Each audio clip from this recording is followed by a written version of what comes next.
જય મુરલીધર, જય માતાજી. તમારું બધાનું સ્વાગત છે આપણા નવા બ્લોગમાં. આજે આપણે જવાના છે નીલકંઠ મહાદેવના મંદિરે. અહીંયા સાફ સફાઈ કરવાના છે ને વિડીયો એન્ડ સુધી જોજો અને લાઇક કરજો, શેર કરજો અને સબસ્ક્રાઈબ કરવાનું ભૂલતા નહીં. આપણે જેવા મહાદેવના મંદિરે પૂગ્યા તો ચા હતો તૈયાર, તો પ્રસાદી લેવા માટે આપણે તૈયાર જ હતા. તો ચાની ચુસ્કી પણ લેશું ને પછી કામ કરશું. તો હાલો હવે ચાની ચુસ્કી લઈએ. તો મેં લઈ લીધો કપ હાથમાં ને પછી આપણે એ મજાની ચુસ્કી લઈ.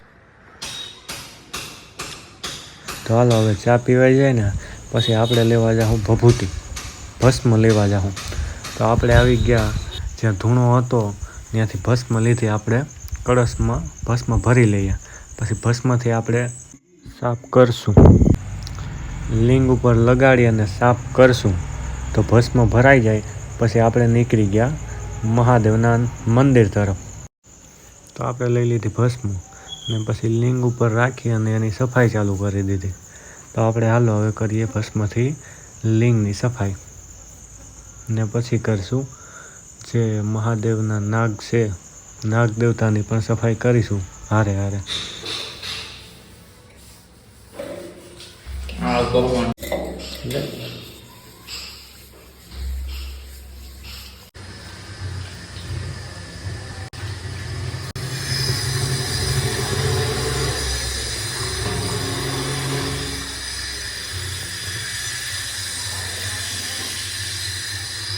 તો હાલો હવે કરીએ નાગ દેવતાની પણ ભસ્મથી સફાઈ.